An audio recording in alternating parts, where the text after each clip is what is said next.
Buenas tardes con todos. El tema que vamos a presentar hoy día son operaciones con transformaciones lineales. Somos estudiantes de la Escuela Profesional de Ingeniería de Sistemas de la Universidad Nacional de San Agustín. Quienes están presentes hoy día son Edgar Dari Calcana González, Kiara Antonella Bobbio Pérez y mi persona, Rodrigo José Alegre Almanza. Vamos a pasar con el tema. Primero empezamos con la introducción. Cuando hablamos de transformaciones lineales en el álgebra lineal, pues estamos hablando de funciones que van de un espacio vectorial a otro. Pero vayamos más allá de la matemática. Estas transformaciones se aplican en la vida real en procesos cotidianos, como puede ser un Word, un Excel, un Canvas, de repente en las diapositivas, etc. ¿Mediante qué? Mediante rotaciones, proyecciones, homotesias. Esto último de las homotesias, que quiere decir que son simplemente hacer crecer un objeto, un vector de repente, crece en tamaño, pero sin que pierda las proporciones que tenía inicialmente. Es decir, que se mantenga su misma esencia, por así decirlo.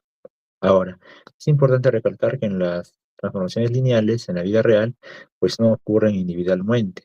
No es que va a pasar la transformación lineal T, luego la S, luego la Q, sino que todas van unidas al mismo tiempo de repente o van sumadas entre ellas. Vamos a ver los objetivos. Tenemos acá que es formalizar primero las bases matemáticas. Tenemos que ver cómo funcionan realmente las leyes, las operaciones en sí, para luego abstraerlas y vincularlas a la vida real. Llevarlas acá a la vida real para ver cómo resuelven problemas o cómo son aplicadas en la ingeniería de sistemas en este caso. Primero las definiciones. Una transformación lineal simplemente es pasar de un espacio vectorial a otro, que puede ser de diferentes dimensiones, puede ser R2, R3, etcétera, etcétera. Siempre y cuando cumpla dos axiomas, dos reglas generales, las cuales son la aditividad. ¿Qué dice la aditividad?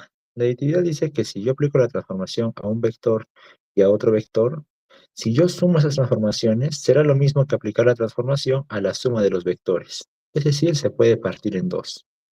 ¿Qué dice la homogeneidad? Que si yo aplico la transformación al producto de escalar por el vector, yo también puedo sacar el escalar afuera y que ese escalar sea aplicado al resultado de la transformación aplicada en U. Ahora vamos a ver las operaciones con las transformaciones lineales. Primero definamos T1 y T2 como transformaciones lineales de U a V y S una transformación lineal de V a W. Las cuatro operaciones principales que tenemos son la suma, el producto por escalar, la composición y la inversa. La suma. ¿Cómo funciona la suma? Si yo quiero sumar dos transformaciones lineales y aplicarles a un vector U, pues simplemente es agarrar y dividirlas, aplicar primero la T1 al vector U y luego sumarle la aplicación del T2 al vector U, es partir las dos. ¿Cómo funciona el producto por escalar? Si yo multiplico un escalar por la transformación T y luego de eso recién le aplico al vector U, será lo mismo que le aplique la multiplicación al final. Es decir, que primero haga la transformación y luego finalmente multiplique el escalar por el resultado que me dé la transformación lineal. La composición. La composición es el claro ejemplo en la vida real. Es una reacción en cadena, por así decirlo. Primero aplico la transformación de T al vector U y finalmente a ese resultado le aplico la transformación S. ¿Qué me va a dar eso? El resultado de S compuesta en T.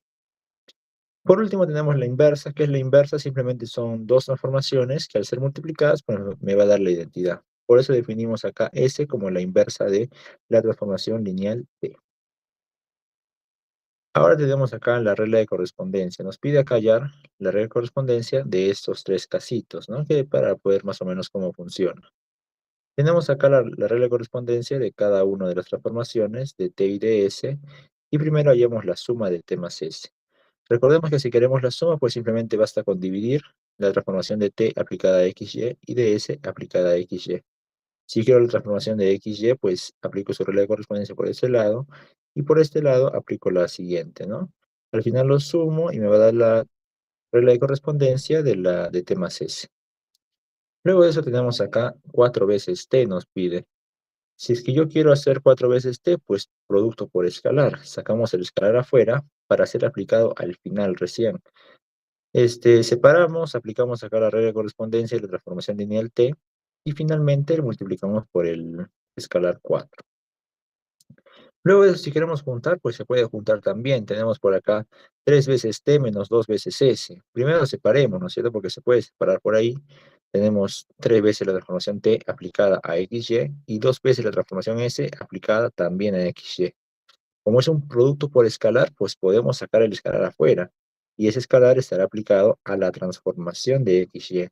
Y esto de acá, pues ya lo conocemos por la definición que teníamos más arriba. Nos aplicamos la definición de cada uno, su regla de correspondencia, cada uno, lo multiplicamos otra vez por el escalar que teníamos anteriormente, lo restamos y obtenemos nuestro resultado final que está por ahí abajo. Ahora vamos con un ejemplo, un ejercicio un poco más elaborado que está por acá. Nos pide obtener la matriz asociada a las transformaciones T y S del ejemplo anterior referidas a las bases A y B. ¿Cómo funciona esto? Queremos una matriz, finalmente, de las transformaciones de la suma, pero que sea de A en base a B. Para que sea en base a B, pues requerimos una base, tal que al meterle un valor, pues nos dé ese mismo valor, pero en base a B. ¿Cómo funciona esto? Planteamos acá un vector común, un vector genérico, pero que este vector esté en base a los vectores que componen a B, que están por acá. Entonces hacemos eso. Tenemos por acá el sistema de ecuaciones, lo resolvemos y nos va a dar estos 3 valores. ¿Qué significan esos 3 valores? Es algo así como una plantilla. Cosa que si yo le meto la transformación de 1,23, digamos, yo lo meto por ahí, pues nos va a dar esa transformación, ese resultado, pero en base a B, que es lo que queremos. Queremos la matriz de A en B. Entonces, eso vamos a hacer. Primero aplicamos la transformación T al vector V1, ¿no es cierto? Que está por acá, el A y nos dará nuestro resultado. Pero ese resultado que tenemos acá en rojo, queremos que esté en base a B, por lo tanto, ese resultado lo metemos a nuestra plantilla. Y el resultado está por acá. Conseguimos esta columna, y esa columna pues será la primera columna de la matriz T de A asociado en B. De igual manera, de manera análoga, vamos a hacer con los siguientes vectores. Tenemos la transformación de 1 menos 1, está por acá, y ese vector de ahí, pues lo ponemos en nuestra plantilla que tenemos acá arriba.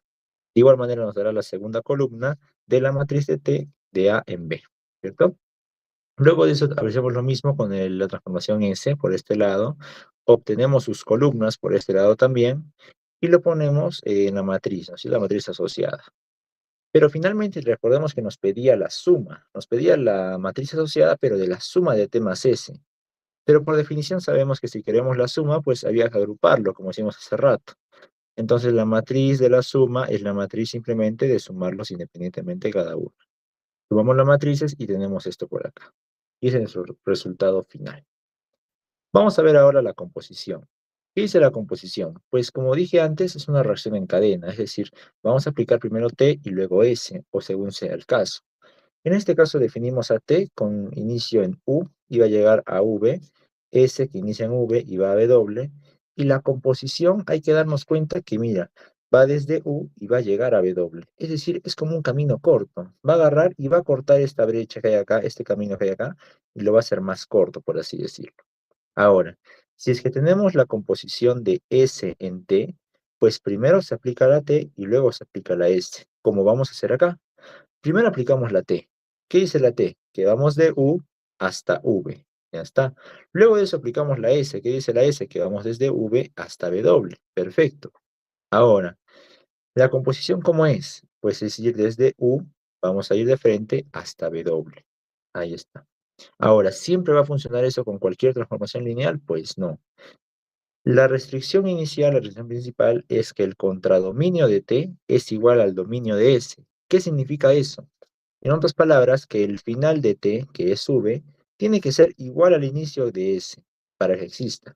Claro, y tiene sentido porque si T es de U a V, S tiene que ser de V a W.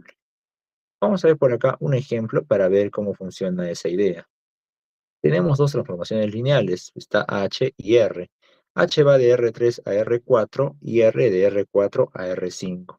Queremos ver si existe compuesta de H en R o de R en H. Hay dos casos por ahí. Primer caso, recordemos que se aplica de derecha a izquierda, entonces primero aplicamos la R. ¿Qué dice la R? La R dice que va desde R4 a R5 y la H dice que va de R3 a R4. Pero acá tenemos un problema porque R5 es diferente a R3. Por lo tanto, este conjunto de aquí en realidad no existe. Y al no existir, pues no podemos crear un camino o una relación entre esos dos. Por lo tanto, la composición de H en R no va a existir, porque son diferentes. Pero ¿qué pasa si lo hacemos al revés? Primero aplicamos la H, R en H, y aplicamos la H, que sería de R3 a R4, y luego aplicamos la R, que va de R4 a R5. Se puede dar cuenta que acá pues, tenemos R4, que es igual a R4. Por lo tanto, sí cumple la propiedad y efectivamente este conjunto sí existe. Por lo que podemos decir que la composición también va a existir. Pero matemáticamente, la regla de correspondencia, ¿cómo la llamamos? Pues dijimos que era una reacción en cadena. Si yo quiero la composición de T o S, digamos, está por acá, pues primero tenemos que hacer la composición de S, la transformación de S, al vector de 4 componentes, y luego al resultado de eso le aplicamos recién la transformación de T, como hemos hecho aquí. Primero hemos aplicado S, que está por acá, su regla de correspondencia, y finalmente la regla de correspondencia de T lo hemos aplicado al resultado de S. Previamente hemos corroborado que sí existe la composición con el teorema del contradominio y el dominio. Finalmente vamos a ver la inversa. Y para la inversa tenemos que, de igual manera, primero ver la restricción que nos pone. Dice que una transformación lineal es invertible si su matriz estándar también es invertible. ¿Qué quiere decir eso? Que al obtener la matriz asociada a una transformación T, tiene que tener inversa para poder hallar la inversa de la transformación T. Pero ¿qué cosa es la matriz estándar? Bueno, la matriz estándar es evaluar T en la base canónica. ¿Y qué es la base canónica? Pues tenemos que ver. Esa transformación T está en tres dimensiones, en R3, X, Y y Z. Por lo tanto, su base canónica sería 1, 0, 0, 0, 1, 0 y 0, 0, 1. Entonces tenemos que evaluar. Evaluamos T en la primera, T en la segunda y T en la tercera. Nos dan estos tres valores de acá de azul. ¿Qué son esos tres? Pues son los componentes de la matriz asociada a T, la matriz estándar, ¿no es cierto? Luego, ¿cómo sabemos si esta matriz pues tiene inversa? Pues sacamos su determinante. Y la determinante es fácil ver que es diferente de cero. Por lo tanto, esta matriz es invertible.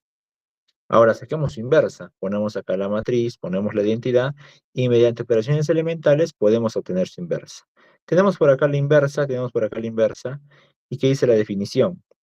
Dice que si para obtener la inversa de la transformación lineal, que está por acá, tenemos que multiplicar la matriz asociada a la inversa de t por el vector x, y, z, por el vector que sea, ¿no es cierto? Multiplicamos por ahí y nos va a dar este valor de acá, que es la regla de correspondencia de la inversa de la transformación lineal t. Y ahora vamos a pasar con la interpretación geométrica para ver cómo funcionan geométricamente las operaciones. Podemos aplicar también las transformaciones lineales en figuras geométricas. Por ejemplo, en la rotación usamos la matriz coseno menos seno, seno coseno para rotar, por ejemplo, alrededor del eje Y. Pero en este caso, si queremos rotar 90 grados, nos resultaría la matriz 0, menos 1, 1, 0, que de los puntos 0, 2, 2, 0 y 0, 0 se convertiría en menos 2, 0, 0, 1 y 0, 0. También podemos hacer un escalamiento con la matriz K0, 0K. En este caso, si queremos duplicarlo, sería 0, 2, 0, 2, y aplicando de 0, 1, de 0, 2 a 1, 0 y 0, 0, se transforma en 0, 4, 2, 0 y 0, 0.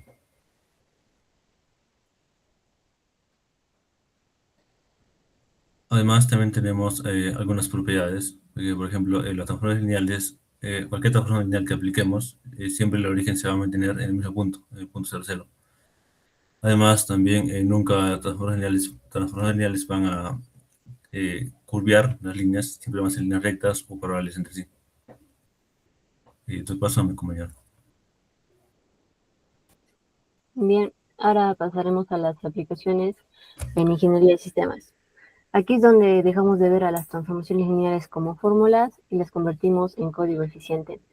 En la primera aplicación está en los gráficos por computadora y videojuegos. Con un objeto en 3D se mueve, rota y cambia de tamaño en la pantalla. Cada una de estas acciones es una transformación lineal independiente.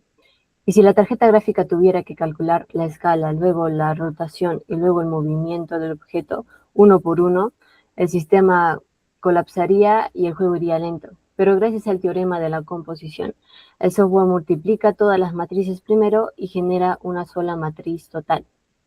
El hardware hace un solo cálculo por paso, optimizando así el GPU y ahorrando memoria.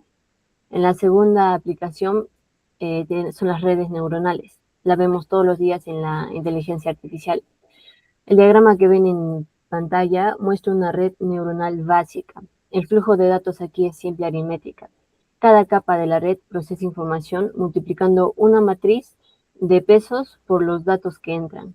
Cuando los datos pasan por decenas o cientos de estas capas, para que la IA tome una decisión, lo que está ocurriendo detrás de escena es una composición sucesiva de transformaciones lineales. La IA actual no podría procesar datos masivos sin esta estructura.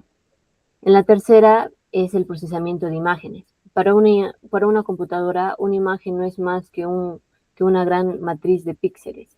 Cuando aplicamos un filtro como la detección de bordes o el enfoque, estamos aplicando transformaciones lineales a esa matriz.